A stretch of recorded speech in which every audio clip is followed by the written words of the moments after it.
अभी हिस्ट्री पढ़नी है अभी। हाँ नहीं, ये मैथ नहीं है, ये हिस्ट्री भी है।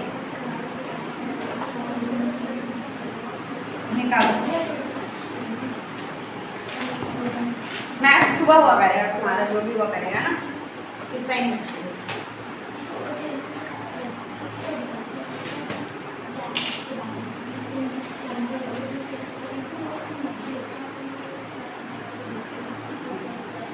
सबसे पहली बात, हिस्ट्री पढ़नी आप लोगों ने, ये नहीं करना है कि हमने रट लिया, जवाब देने हैं।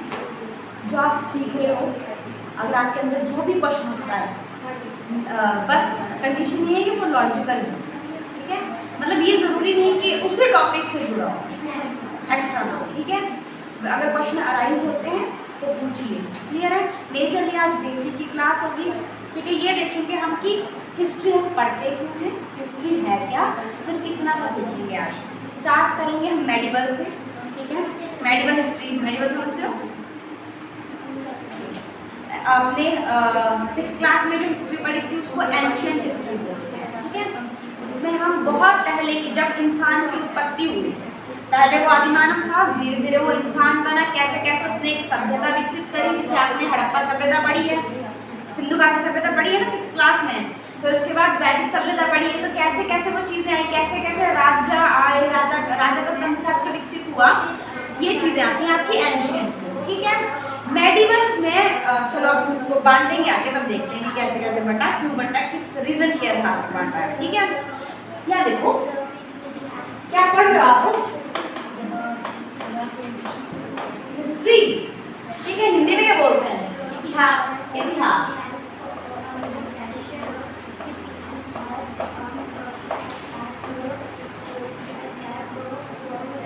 इतिहास का मतलब पता है, पुराने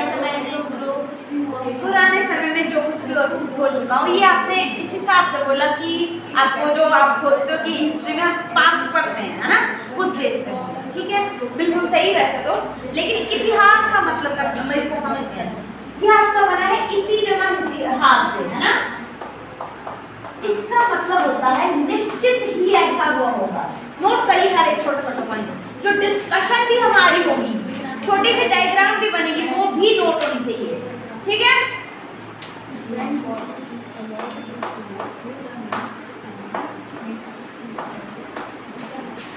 निश्चित ही ऐसा हुआ होगा,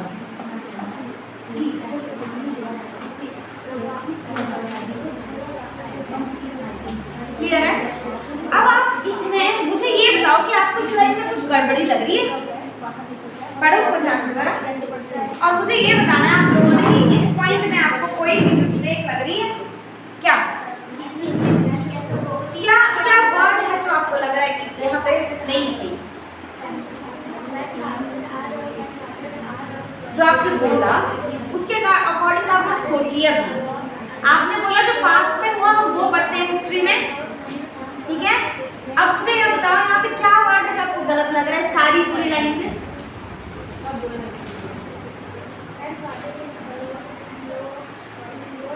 नहीं लग रहा आइडिया, इस वर्ड को ध्यान से देखो, निश्चित। अब आप सोचो, अब आप ये बताओ मुझे कि आपको हिस्ट्री के सोर्सेज कहाँ से मिलते हैं। आपको क्या पता कि पिछले पास्ट में क्या हुआ था, समझ रहे हो। आपको क्या, आप थोड़ी थे उस टाइम पे, टाइम मशीन हो गई डेवलप, यूं ही कि उसमें बैठ जाएं, पीछे चले जाएं और देखें भाई क्या क्या हुआ। फिर क्या ऐसा सोर्स रहा होगा जिससे हमने इतनी चीजें निकाल ली, जैसे क्या किताबें रिटन में हमें सोर्सेज मिले। जैसे कोई राजा था, ठीक है, उसका कोई दरबारी था, तो उसने उसके बारे में लिख दिया कि ये विजय इसने प्राप्त करी इतने टाइम से लेकर के भाई इतने तक इसने शासन किया, तो कुछ रिटन में सोर्सेज थे, ठीक है। सिंधु घाटी सभ्यता आप लोग 6th क्लास में पढ़ चुके हैं। मुझे ये बताइए कि उसका तो कोई रिटन सोर्स, उसकी तो लिपि नहीं हम अभी तक समझ पा रहे हैं। उसके खंडरों, कैसे, खुदाई के दौरान जब खुदाई करी तो नीचे से एक पट्टियां निकली मिट्टी के बने हुए घरों की, तो वो एक पूरी की पूरी सिविलाइजेशन निकली, जिन्होंने सोचा था कि एक दो घर निकलेंगे, एक दो स्ट्रक्चर निकलेंगे, वहां पे एक पूरी की पूरी सिविलाइजेशन निकल गई। बात समझ में आ रही है? ठीक है, तो उन सोर्सेस के बेस पे हमने हिस्ट्री का पता लगाया कि उस टाइम में ऐसा हुआ होगा। मैं बोल रही हूँ हर एक वर्ड को बहुत ध्यान से सुनना, बहुत ही अटेंटिव होकर के बैठ जाना। समझ में आ गई? मैंने कहा वो ऐसा हुआ होगा, हुआ होगा मतलब पक्का थोड़ी है। यहाँ पे क्या लिख दिया है? ये वर्ड थोड़ा सा हमें दिक्कत देने वाला है यहाँ पे, क्योंकि निश्चित हमें नहीं पता ऐसा ही हुआ था कि कुछ और हुआ था। अब आप लोग सोचिए कि कोई व्यक्ति है, उसने स्टोरी में लिख दिया या रिटन सोर्स बना दिया एक कि ऐसा ऐसा उस टाइम के पीरियड में होता होगा, तो एक व्यक्ति वो कितने ही एरिया तक घूम पाएगा? आप सोच रहे हैं? अब ये भी सोचो, जिस व्यक्ति ने लिखा होगा वो पढ़ा लिखा होगा, और अगर पढ़ा लिखा है इट मींस किसी अच्छे परिवार से होगा, तभी पढ़ा लिखा होगा। बात समझ में आ रही है? अगर वो किसी लो फैमिली से होता, ठीक है, तो नहीं पढ़ पाता, तो वो खेती करता, किसानों की तरह जीवन व्यतीत करता। अगर पढ़ा लिखा है और अपनी सूझबूझ है, इट मींस उसकी फैमिली कहीं ना कहीं सही थी, ठीक थी, इसलिए उसने पढ़ा दिया। फाइनेंशियली ठीक थी तभी पढ़ा पाए, जमींदार होंगे या कुछ और होंगे, ठीक है, तभी पढ़ा पाए।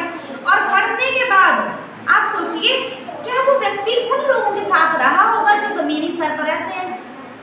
आप समझ रहे हो जमीनी स्तर का मतलब? समझ रहे हो?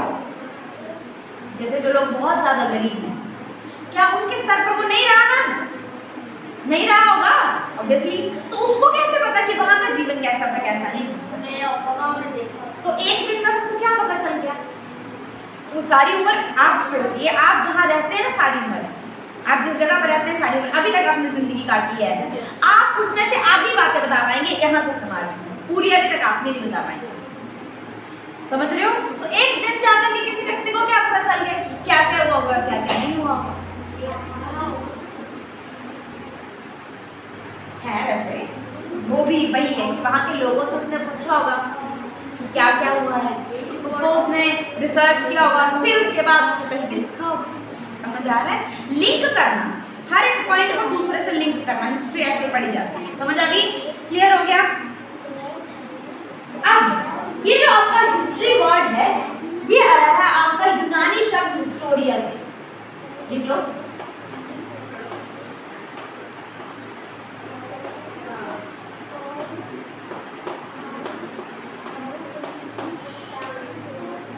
ये शब्द कहां से आया है?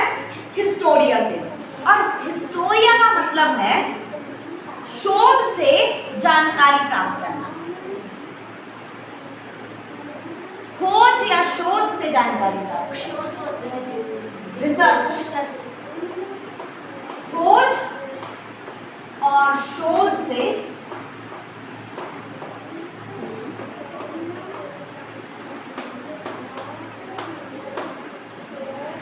जानकारी प्राप्त करना।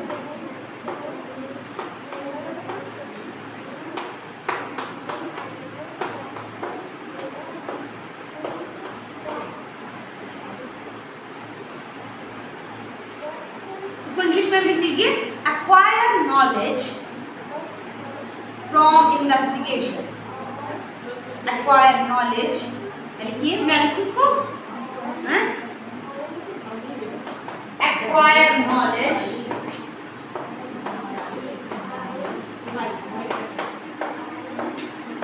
From investigation.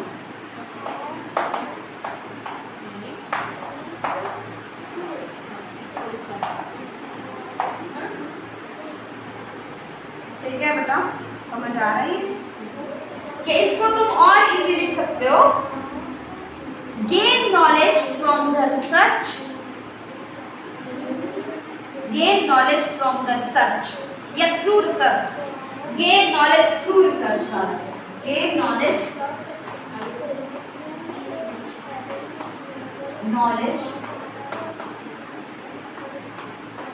Through research. मतलब अभी तक आप लोग इतना समझ चुके हो कि हिस्ट्री मैंने कहा अटेंटिव होकर के बैठना, मैंने तो अपनी कमरे सीधी कर रही, सोना नहीं है, ठीक है? अब यहाँ पर क्या बोला उन्होंने कि नॉलेज गेन करी थ्रू रिसर्च से, है ना? तो अभी तुम्हें इतना समझ आ गया कि जितनी नॉलेज हम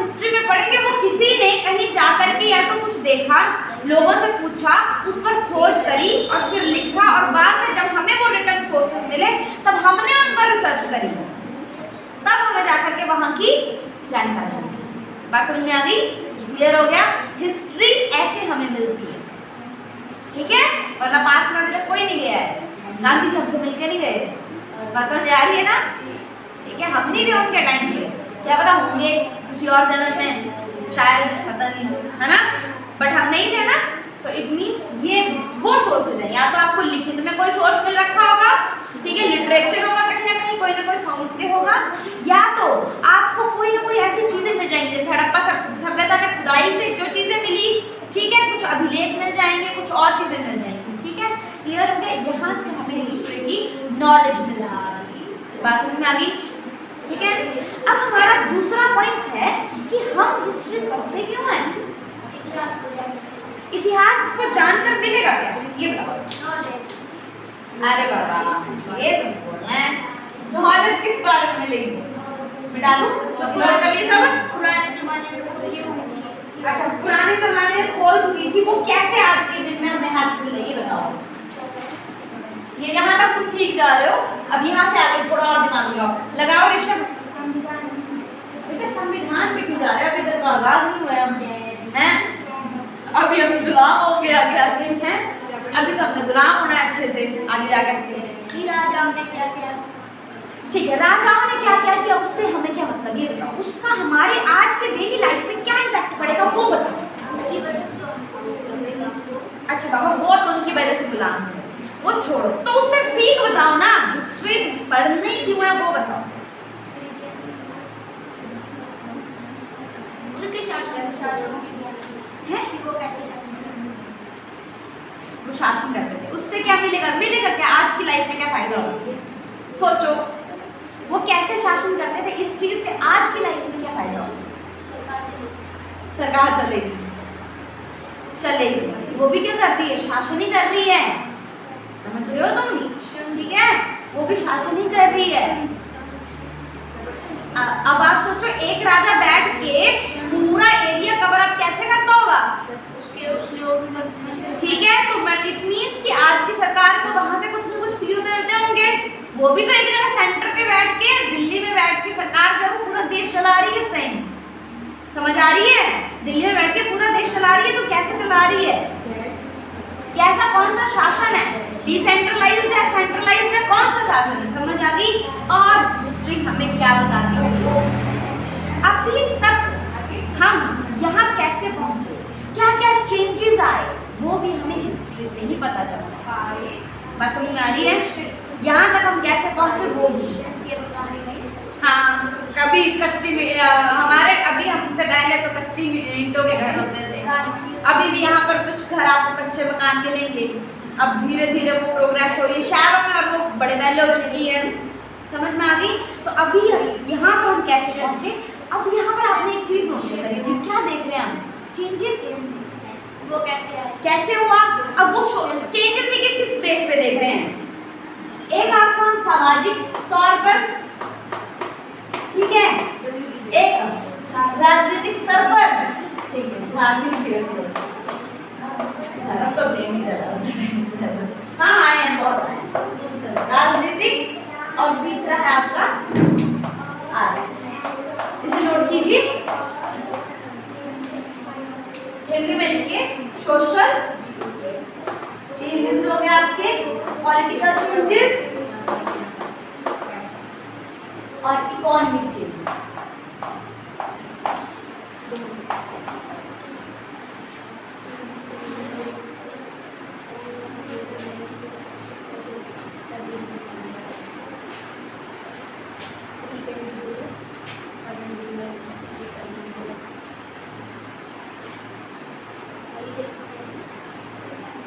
अब एंशियंट तो मैंने नहीं पढ़ाई है, लेकिन आपने क्लास 6 में पढ़ रखी होगी, तो थोड़ा बहुत आपको आइडिया होगा उसका, ठीक है, तो मैं उसी के बेस पे आपको थोड़ी सी स्टोरीज बताऊंगी, ठीक है। अब मुझे ये बताओ कि राजनीतिक परिवर्तनों को बताने से हमें क्या फायदा मिल रहा है, अब वो चीज समझते हैं, ठीक है।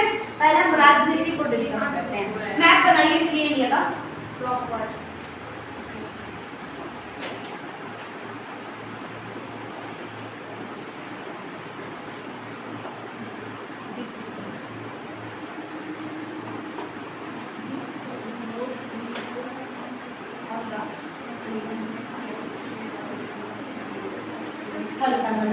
जैसा बन रहा है।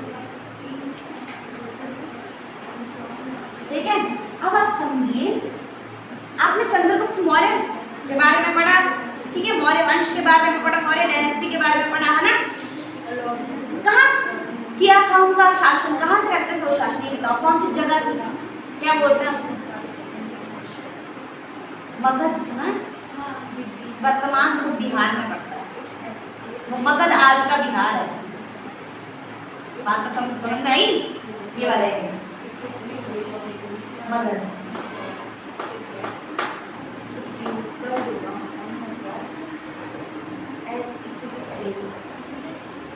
अब यहाँ से आप सोचिए, कहाँ कहाँ आप देखो इंडिया पर उनका शासन है, ठीक है, कहाँ कहाँ था वो देखना।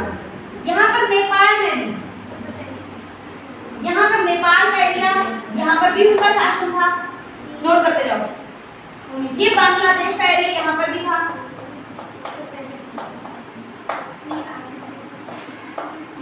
ठीक है। फिर यहाँ पर पाकिस्तान, ये भी उनके पास था, अफगानिस्तान, ये भी उनके पास था, और यहाँ देखो ईरान का कुछ पूर्वी हिस्सा, देखिए ये वाली डायरेक्शन आपकी ईस्टर्न है, यहाँ देखो ये ईस्टर्न है, ये वेस्टर्न है, वो नदर्न और ये सदर्न है, क्लियर है। तो कुछ पूर्वी हिस्सा मतलब कुछ एरिया, थोड़ा सा हल्का सा एरिया, जैसा भी बना वैसे देख लो, ऐसे आके ऐसे ड्राइंग अच्छी की जैसा भी, ठीक है, समझ आना चाहिए बस, ठीक है। तो कुछ हिस्सा यहाँ पर, इतना सा एरिया, पूर्वी हिस्सा जो है ये भी किसके, ईरान का, वर्तमान जो ईरान है वो भी उनके पास था। अब ये देखो कैसे, कितनी स्ट्रेटेजी देखो। अब ये हिस्सा उनके पास नहीं था ना, यहाँ पर उस टाइम सेल्यूकस नाम का सम्राट था, ठीक है, तो उन्होंने उसकी बेटी के साथ शादी कर मिल गया, दहेज में मिल गया। तो देखिए आप कूटनीतिक, मतलब ये कहीं ना कहीं संबंध जो आपके जो रिश्ते थे उनके अकॉर्डिंग भी अपना एरिया बढ़ाया जा रहा था, समझ रहे हो कितनी कूटनीति थी। शादी कर ली और दहेज में पूरा का पूरा आधे से ज्यादा ईरान लेकर के आ गए, समझ रहे हो, है ना। अब एक आदमी यहाँ बैठा है और इतने बड़े एरिया को रेगुलेट कर रहा है, मंत्री बनाए होंगे, ठीक है। अब आप बताओ कि मंत्रियों से अकेले से सरकार चल रही, शासन हो जाएगा?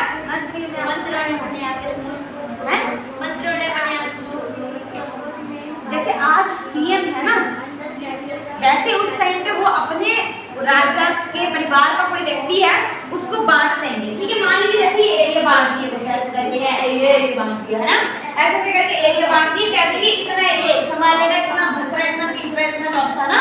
तो उन्होंने शासन को क्या किया था, विकेंद्रीकृत किया था, ठीक है, विकेंद्रीकृत किया था। इन द सेंस उन्होंने अपने हाथ में ही नहीं रखा कि मैं यहाँ से बैठ के सारा शासन रखूंगा, चलाया, ठीक है। उसके बाद अलग अलग स्तरों पर उन्होंने लोग रखे, ठीक है, जैसे आज डीसी, ठीक है, फिर उससे नीचे, फिर उससे नीचे, है ना, वैसे वैसे लोग रखे उन्होंने। जैसे पंचायत के स्तर पर, तो वैसे हर एक ग्राम, मतलब वो उसने अधिकारी बनाए, वैसे वैसे अधिकारी बनाए और वैसे वैसे हर एक जगह का पता है, ठीक है। अब तुम सोचो, कि तुम तो यहाँ बैठ के शासन कर रहे हो, ठीक है, और यहाँ पर बैठा कोई व्यक्ति वो यहाँ के लोगों पर अत्याचार कर रहा है, तुम्हें कैसे पता चलेगा? वो रखे होंगे उनके, जो हमने वो रखे हैं ना, क्या क्या क्या, हाँ उसको क्या बोलेंगे? और राजदूत सुना है, जो वो रखे हैं उनके ऊपर नजर रखने के लिए कि कहीं ये जनता का शोषण न कर दे, और उन राजदूतों में भी राजदूत कि कहीं ये मिल न जाए, समझ रहे हो? स्ट्रैटेजी, इतने बड़े एरिया में शासन करना इजी नहीं है, बात समझ में आ रही, दिमाग चल रहा है। राजदूतों के ऊपर राजदूत रखे हुए हैं, ये हाथ ना मिला ले, वहाँ के एरिया पता चला यहाँ का राजदूत और यहाँ का 10 सोने के शर्तियाँ दे दी, ले भाई चला जा हमारी कंपनी में, इसके ऊपर भी एक और बिठा रखा है, समझ रहे हो, है ना। तो इस स्ट्रैटेजी से हो जाएगी तब जाएंगे मैं, अगर आप इसको पढ़ेंगे, ठीक है। अब हम ये देख रहे हैं कि पॉलिटिकल चेंजेस कैसे इफेक्ट करते हैं, कैसे हमें क्या दिखाते हैं ना। अब इन्होंने क्या किया था, जनता के कल्याण में अपना कल्याण देखें। ठीक है, इनका मेन फोकस क्या था कि जो मेरी प्रजा है मुझे उसका अच्छा करना है। ठीक है, अच्छा करने की वजह से क्या हुआ, इनका वंश काफी आगे तक चलता रहा। समझ में आई? काफी आगे तक इनका वंश चलता रहा और इनके जो भी आगे जो आते गए, ठीक है, उन सब ने भी क्या किया, शासन किया। ठीक है,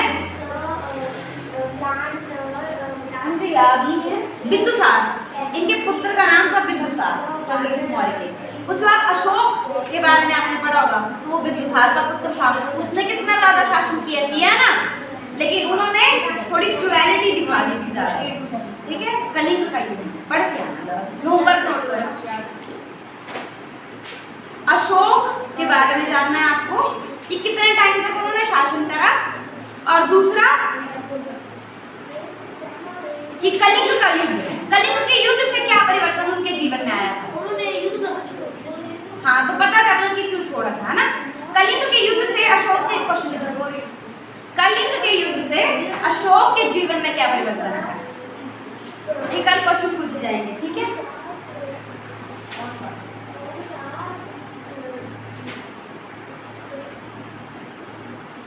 करो करो, समझ में आ गई बात, क्लियर हुआ।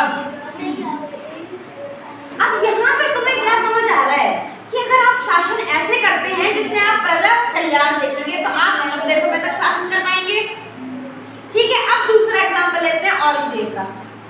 ठीक है, औरंगजेब किसके पुत्र थे? किसके? किसके? किसके? छोड़ो किसके थे, कल पता करके लेकर जाना। इंसान के नहीं थे, इंसान के थे हुए, सॉरी चलो।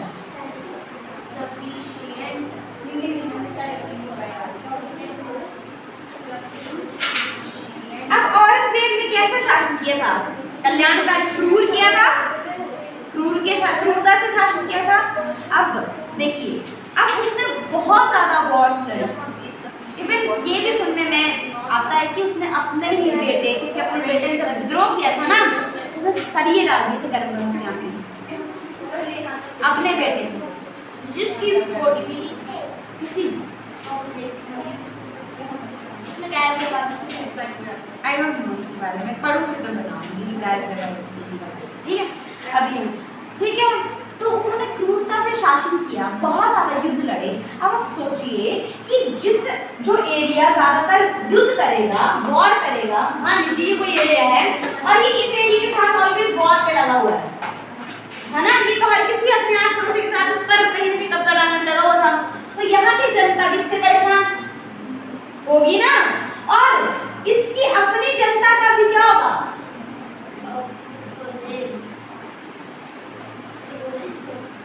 शोषण। क्यों होगा? दूसरे, क्योंकि ये अब ये वॉर करता रहेगा, वॉर करने के लिए क्या चाहिए? सैनिक खाना, हाँ, सैनिक चाहिए, सैनिकों के लिए खाना चाहिए, है ना।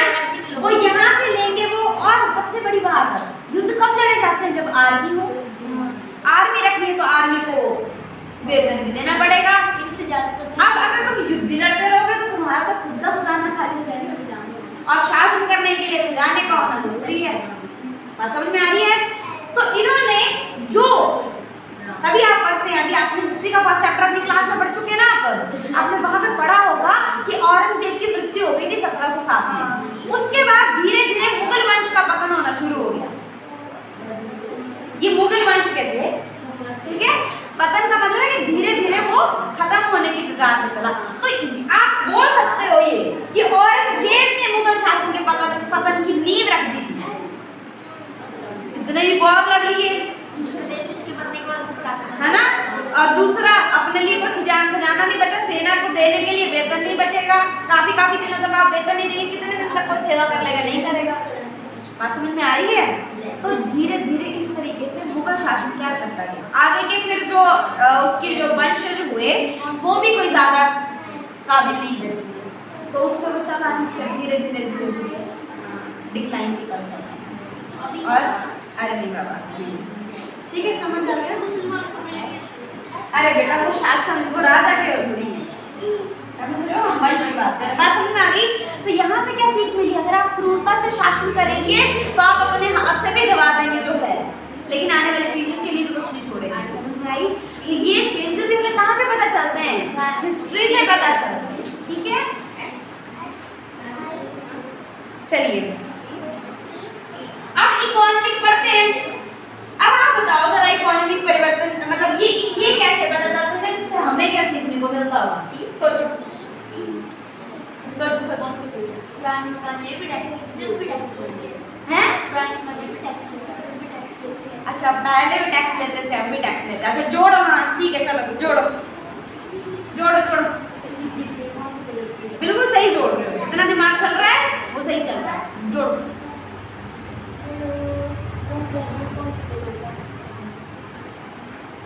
एक बात है, पुराने जमाने में एक चीज के बदले दूसरी चीज लेते थे। वस्तु विनिमय पद्धति बोलते हैं उसको। अब पैसे नहीं लेते हैं। अब पैसे लेते हैं उसके बदले में। अब तो पानी के भी पैसे हैं, बिस्लेरी पियो बिस्लेरी, हाँ 20 रुपए की बॉटल पीनी है। हाँ तो सोचो उससे क्या मिला। आपने इंडस वैली सिविलाइजेशन पढ़ी है? हड़प्पा सभ्यता, करेक्ट, उसको इंडस वैली सिविलाइजेशन, ठीक है, हड़प्पा सभ्यता, हड़प्पन सिविलाइजेशन बोलते हैं। अब उसमें आपने पढ़ा था कि वो व्यापार करती थी, ट्रेड करती थी, वो सिविलाइजेशन ट्रेड करती थी। अब उस ट्रेड पानी पी, अब वो इंटर स्टेट भी करती थी और इंटरनेशनली भी ट्रेड करती थी। समझ आ रहा है कि राज्यों के अंदर भी व्यापार होता था। एरिया जो थे ना उनके, उसमें आपने पढ़ा होगा एक मोहनजोदड़ो, वो भी हड़प्पा सभ्यता का एक एरिया है। और कौन सी तरफ एकदम से कालीबंगा, लोथल, एक ही बड़ा मोहनजोदड़ो पढ़ा था, बाकी कुछ नहीं पढ़ा। लोथल भी नहीं पढ़ा, धौलावीरा भी नहीं, वो तुम्हारी बुक में है, 6 की बुक में है। ठीक है, तो कल वो चैप्टर, अच्छा अभी तो पेपर छोड़ दो, ठीक है, फिर बाद में। तो अब हम ये देखो, जो आपकी हड़प्पा सभ्यता थी, हड़प्पन सिविलाइजेशन की आपकी, वो ट्रेड बेस्ड सिविलाइजेशन थी। कैसी थी? व्यापार आधारित, है ना? नोट करो हर एक पॉइंट।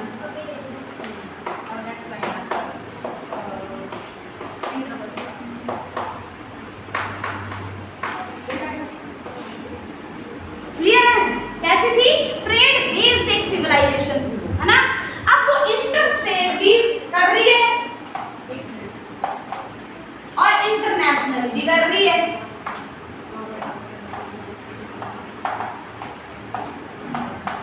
बात समझ में आ रही है? इंटरनेशनली और इंटर स्टेट भी, कि राज्यों के अंदर भी व्यापार हो रहा है, राज्यों के बाहर भी जाकर के व्यापार हो रहा है। ठीक है, तो आप सोचो, फिर भी वो सभ्यता काफी लंबे समय तक चली थी। ठीक है, अब इसका टाइम पीरियड है जैसे कि 2300 ईसा पूर्व से 1500 BC तक चल रही है।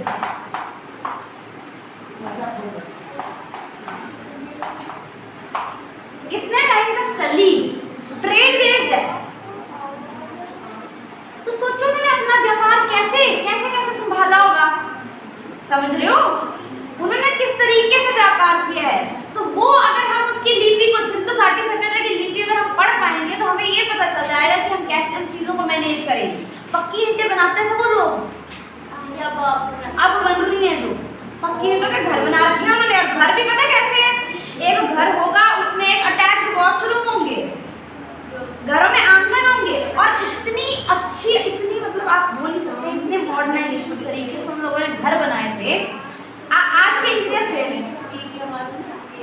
नालियाँ बनाई थी घरों से गंदगी को निकालने के लिए। आज जो आप कचरा फेंकते हैं ना, वो नालियाँ बनी हुई थी मान लो, और वो नाली एक मेन सड़क के साथ भी, जो ये सड़कें जैसे आपकी बाहर, इनके साइड में एक बड़ी बड़ी नालियाँ होंगी, उनसे अटैच होंगी घरों की नाली। और जो आज घरों के दरवाजे सड़कों की तरफ होते हैं ना, उस टाइम घरों के दरवाजे सड़कों की तरफ नहीं होते थे, अंदर की तरफ होते थे। सोचो आप क्यों करते थे अंदर की तरफ? क्या होगा अब अगर घरों के जो दरवाजे हैं वो सड़कों की तरफ होंगे, क्या नेगेटिव इम्पैक्ट हो सकते हैं उसको सोचो। धूल आएगी, ठीक है, गाड़ियों से क्या आता है? दरवाजा खुलेगा, खुला हुई गाड़ी हाँ, इस पर गाड़ी होती थी। बैलगाड़ी तो होती थी। अभी अगर अंदर की तरफ होगा तो नेक्स्ट से नहीं आएगी। अब आप सोचो, अच्छा सोचो सोचो, चलो पॉइंट्स निकालो, फिर बताती हूँ, बताओ। बाकी बात बताओ। एक तो सही बता दिया कि धूल आएगी, ठीक है, मतलब वायु प्रदूषण से भी उन्होंने कहीं ना कहीं वो किया था कि एयर पोल्यूशन ना हो, तो भी उन्होंने घरों के बाहर अरे नहीं, कितना ना सोचा करो। हाँ हाँ हाँ जी आप बोलो। कोई भी अंदर ना बचाए। प्राइवेसी, ठीक है, वो मेंटेन रहे, ठीक है। घरों के दरवाजे सड़कों की तरफ खुलेंगे, आंगन उस तरफ खुलेंगे, तो आप आराम से आज भी बिस्तर लगा करके सोएंगे आंगन में, नहीं सोएंगे ना, कि घरों के दरवाजे तो रात में उड़ा के ले जाए तुम्हें कोई भी, है ना। दूसरा, एयर पोल्यूशन ना हो, ठीक है। ऊपर से उन्होंने खिड़कियाँ, बड़ी बड़ी खिड़कियाँ बनाई थी ताकि वेंटिलेशन होती रहे, हवा आती रहे, शोर ना आए, ठीक है। हाँ, कुएं होते थे आंगन में, तो आप सोचो किचन होता था, तो इतनी एडवांस टेक्नोलॉजी उस टाइम पे। अभी तो इतनी है नहीं। चंडीगढ़ में जो आप देखते हो ना वो तो कुछ भी नहीं है, उससे बेटर। सफाई का पूरा ध्यान, कोई गंदगी नहीं, और पक्की ईंटें बनानी। और पक्की ईंटों से क्या होता है, प्रदूषण निकलता है ना। आप सोचो उन्होंने कैसे मेंटेन करी होंगी वो चीज़ें, कुछ ना कुछ तो किया होगा। व्यापार भी इतना बड़ा कि सबसे बड़ी सभ्यता थी उस टाइम की।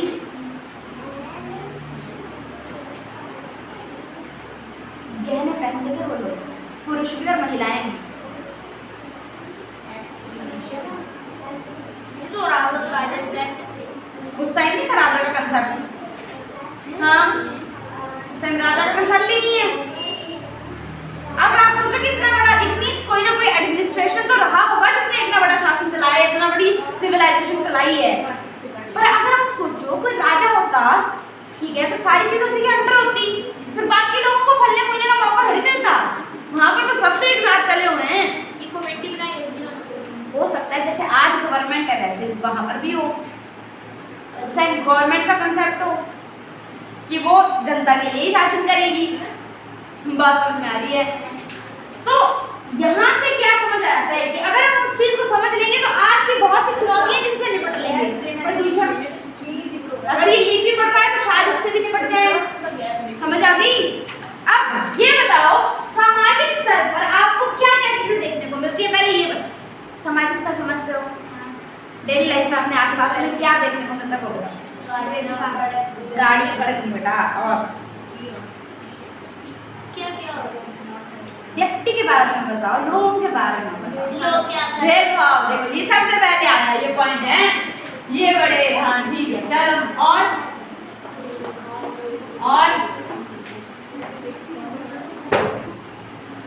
और सोचो।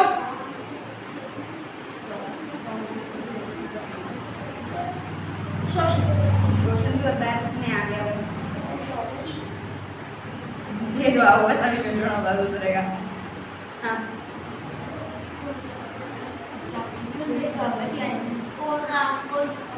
अब सोचो कि अगर ये चीज होगी तो कहीं ना कहीं समाज आगे बढ़ने से रुकेगा।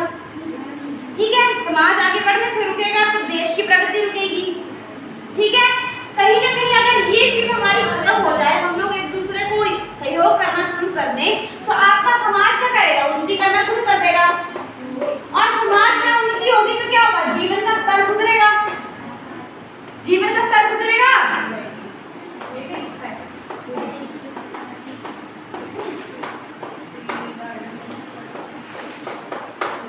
तो ऐसी ऐसी चीजें जो आपको हिस्ट्री सिखाती है। समझ में आ गई बात? क्लियर हो गया? ठीक है, अब हिस्ट्री में पढ़ना क्या है वो सीखो। हिस्ट्री से हम पढ़ते हैं, उसका ज्ञान हमें चाहिए जो पुरानी मतलब हिस्ट्री हम पढ़ते हैं ना। हाँ, इसकी जो ये जो भी आपने बेटा लिखा है ना सब कुछ, ये हिस्ट्री यही सीखा हमने क्योंकि पढ़ती है हमने। ये क्या बोल रहा, जो हम हिस्ट्री पढ़ते हैं, जो हम रोजाना उसे पढ़ने की हमें जरूरत क्या है, फायदा क्या है बेटा? अभी अरे क्या फायदे इससे? अगर आप देखिए इससे आपको पता चला अगर हम पुरानी हिस्ट्री नहीं पढ़ते तो क्या होता? मतलब पुरानी हिस्ट्री हम पढ़ते ही नहीं इतिहास तो आपको कभी पता नहीं चलता कि आपकी वास्तविक में संस्कृति क्या है। ठीक है, आज जो कास्टिज्म को लेकर ये बहुत सारी बातें उठती हैं, उस पर आप जवाब देने लायक नहीं बचते जब आपको पता ही नहीं था कि आपके पहले में वो चीज़ें थी ही नहीं, फिर वो रीति रिवाज वैसे ही आंखें बंद करके फॉलो होते। आप लोग कभी तर्क लगा ही नहीं पाते क्योंकि आपके पास प्रूफ नहीं होता ना उस चीज़ का। समझ आ रही है? क्लियर है? आपको अगर आपके अब जब अंग्रेज यहाँ पर आए थे ना तो वो इंडिया वालों को ये कहते थे कि तुम लोग असभ्य हो। ब्रिटिशर यहाँ आए तो कहते थे तुम लोग असभ्य हो और तुम लोग अपने भगवान को थैंक यू बोलो कि उन्होंने हमें यहाँ भेजा तुम्हें सभ्य बनाने के लिए। हमें सभ्य बनाएंगे हम जो हड़प्पा सभ्यता ट्रेड बेस्ड हमारी इकोनॉमी थी हैं, इतना हम कर गए। वैदिक सिविलाइजेशन, व्याकरण, पाणिनि जब पढ़ते हैं वो साहित्य रचे, वेद रचे, पुराण रचे, है ना। हमें सिविलाइजेशन सिखाएंगे। कौन सिखाएंगे? ब्रिटिशर्स, जिनको खुद का पता नहीं लग रहा, अपना नहीं आइडिया। बात समझ में आ रही है? हमें कह रहे तुम असभ्य हो, तुम्हें हम सिखाएंगे, तुम सिखाओगे हमें। चलो ठीक है, समझ में आ रहा है? ये सब चीज़ें सीखते हैं। अब देखो क्या पढ़ना है हिस्ट्री में वो सीखो। क्या आपको कहाँ पे क्या देखना है, किस एग्जाम के पॉइंट ऑफ व्यू से कैसे क्या करना है, क्या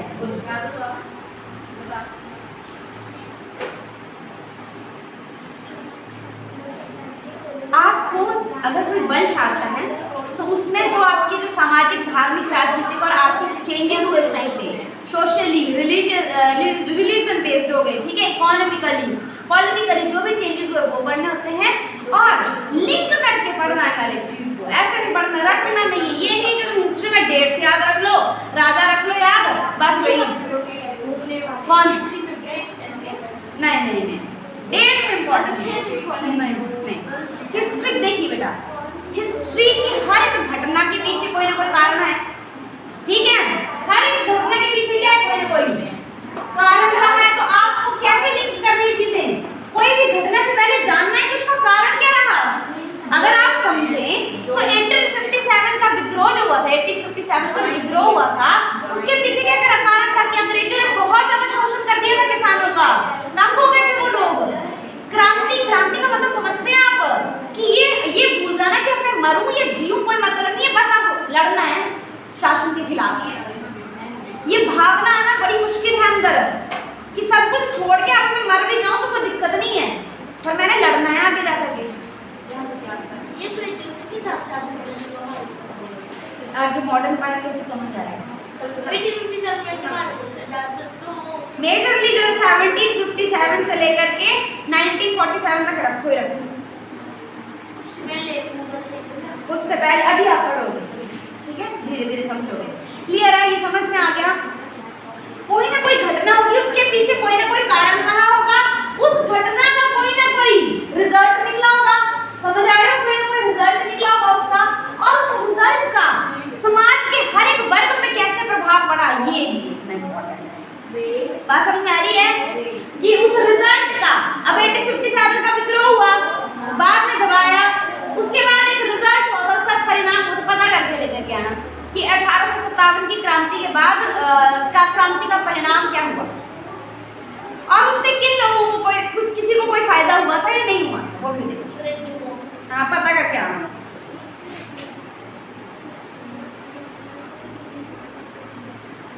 ठीक है, समझ में आ गया? ये पता लग गया हमने हर एक चीज को कैसे पॉइंट से कनेक्ट करके पढ़ना है। क्लियर हो गया? रटना नहीं प्लीज, ये रटने वाला सब्जेक्ट है ही नहीं। इसको जब तुम सोचोगे ना और चीजें निकल आएंगी। जहाँ एक चीज सोचने जाओगे वो 10 और आती हैं। हिस्ट्री ऐसा सब्जेक्ट है। क्लियर होगी? क्वेश्चन अराइज होंगे आपके इंटरनली। अब मेन चीज पे चलते हैं। ठीक है, हिस्ट्री को हम 3 पार्ट्स में डिवाइड करते हैं।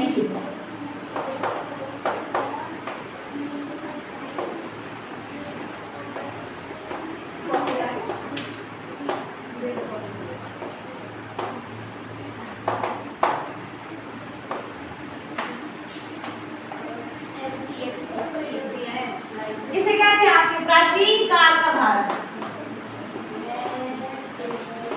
इस इसमें आप अपनी जो भी आपके मौर्यन डायनेस्टी हैं, ठीक है, हड़प्पन सभ्यता है, वैदिक सिविलाइजेशन है, वो सारी पढ़ेंगे।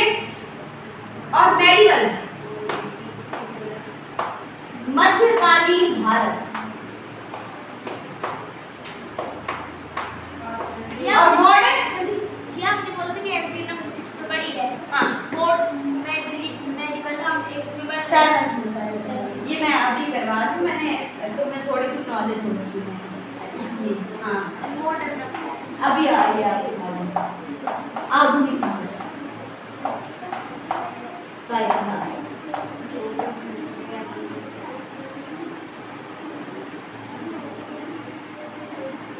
ठीक है, अब मुझे ये बताओ कि क्यों हमने हिस्ट्री को 3 पार्ट्स में डिवाइड करा?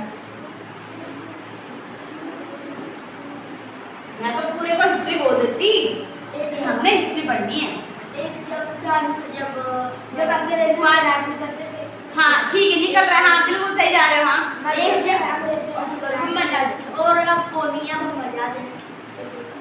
बिल्कुल, क्या दिखा इसमें आपको? चेंज हुआ है, परिवर्तन हुआ है और वाइड लेवल पर हुआ है। अगर आप इस एरिया में देखो तो इंसान बनने से लेकर के जो राजा बनने का कंसेप्ट है वो आ रहा है। ठीक है, इसमें राजा कौन है? हमारे ही इंडिया के लोग हैं, हमारे देश के लोग हैं। ठीक है, यहाँ पर कौन आ गए थे हम पर शासन करने? मुगल, महमूद गजनवी, फिरोज शाह तुगलक, ऐसे डायनेस्टीज आई हैं। दिल्ली सल्तनत पढ़ोगे आप, उसमें बहुत डायनेस्टी पढ़ोगे, समझ आ गई? और इसमें देखो, इसमें कौन शासन कर रहा है? हमारे इंडिया के बाद इसमें अंग्रेज बात समझ में आ गई? तो परिवर्तन हुआ ना, वाइड लेवल पर परिवर्तन हुआ, इसलिए इन 3 पार्ट्स में बांटा। अब मुझे ये बात बताओ, हमने बोला कि सिंधु घाटी सभ्यता का पीरियड आता है आपका 2300 से लेकर के 1500 से ईसा पूर्व तक, है ना? और वैदिक सिविलाइजेशन आपकी शुरू होती है 1500 से 600 ईसा पूर्व तक। अब मुझे ये समझाओ कि ये एक ही दिन में कैसे चेंज होगी चीजें? होगी, ऐसा होगा कि सुबह रात को सोए और अगले दिन से वैदिक सिविलाइजेशन शुरू होगी, ऐसे उनको हरा आएगा नहीं। हाँ, इसमें भी बेटा धीरे धीरे चेंजेस हुए। सोशल सोसाइटी के लेवल पर चेंजेस हुए, सामाजिक स्तर पर चेंजेस हुए। इसमें महिलाओं को, हड़प्पन सभ्यता में महिलाओं को बहुत बड़ी छूट दी जाती थी। वैदिक सिविलाइजेशन में भी थी, कम थी, लेकिन उत्तर वैदिक में, लेटर वैदिक में जाते जाते क्या होने लगा? महिलाओं का शोषण, पढ़ाई नहीं करनी है, पति सब कुछ है। बात समझ में आ रही है? ये चीजें एंशिएंट में बहुत सारी चीजें जो आपको बहुत कुछ सिखाएंगी, एक बार ध्यान से पढ़ो उसे। ठीक है, तो चेंजेस हो रहे हैं ना सोसाइटी के लेवल पर। यहाँ पर राजा को कोई कंसेप्ट नहीं है, वैदिक में आते आते आप राजा का कंसेप्ट देखेंगे। और यहाँ पर नाम समझ आ रही है? इसके बाद तो वंश चल पड़ते हैं, मौर्य वंश, फलाना वंश, ये सब जो भी है, तो वो तो राजा का कंसेप्ट और बूढ़ा हो गया। धीरे धीरे जमीन की भूख बढ़ती गई। एरिया के लिए करते थे ना वो फाइटर। तो ये 2000 वर्ष पहले की बात है ये। नहीं, ये सब पूर्व लिखा है। ऑलरेडी तो शुरू तो बात हो गया है। ये सब पूर्व है ना, इसमें जो आपका ये पीरियड होता है, ये पीछे की तरफ लेते हैं हम, ईसा मसीह के जन्मदिन से पीछे की तारीख की गिनते हैं। -8 थोड़ी देर बाद हम तुम्हारी कॉपी पर डिटेल में समझाते हैं क्या है। क्लियर है? अब इसे ठीक है। अब तो जो जब परिवर्तन थोड़े थोड़े लेवल पर हुए तो हमने उसको क्या कर दिया, एक पार्ट बना दिया। ठीक है, उसी का किसी पीरियड का एक पार्ट बना दिया। लेकिन जब वो वाइड लेवल पर हुए तो हमने उसको क्या कर दिया, हिस्ट्री के पार्ट्स में डिवाइड। ठीक है, तो मेजरली आप कौन सा पार्ट पढ़ेंगे? एक ये पार्ट पढ़ेंगे मेडिवल और दूसरा मॉडर्न। क्लियर हो गया? मेडिवल में हम क्या देखेंगे कि मुगल कैसे आए इंडिया में, क्यों आए, क्या रीजन थे। मैंने कहा कि हर एक घटना के पीछे कोई ना कोई कारण रहा है। मुगलों के आने के, अब कोई चीज ऐसे तो नहीं है कि उठ के आ जाएगी हमारे देश में, आज आ जाएगा कोई भी देश हमारे ऊपर एकदम से, नहीं, हम खड़े तो होंगे ना, लड़ेंगे ना उनसे, तो कुछ ना कुछ तो रहा होगा, कुछ ना कुछ कमजोरियां रही होंगी हमने, तभी वो हमारे पर शासन कर पाए।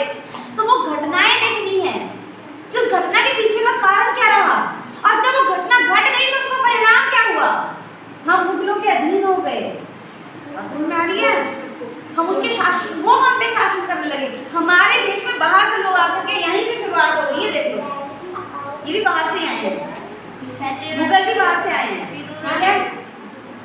जैसे स्टार्ट होगी वैसे धीरे धीरे सब डिटेल में, ठीक है। अब तो उसका देखेंगे, फिर आकर के उन्होंने कैसे शासन किया, कुछ नहीं किया, कुछ लूट के सब कुछ ले गए, वो सब देखेंगे। तो ये हम मेडिवल में पढ़ेंगे और फिर हम ये देखेंगे क्या रीजन रहा कि अब ये मुगल धीरे धीरे पतन की ओर जाने लगे और अंग्रेज आ गए, क्यों आए, कहाँ से आए, वो सब देखेंगे। समझ आ गई, क्लियर हो गया। तो कल से हम थोड़ा सा मेडिवल के बारे में स्टार्टिंग कर देंगे, ठीक है। आज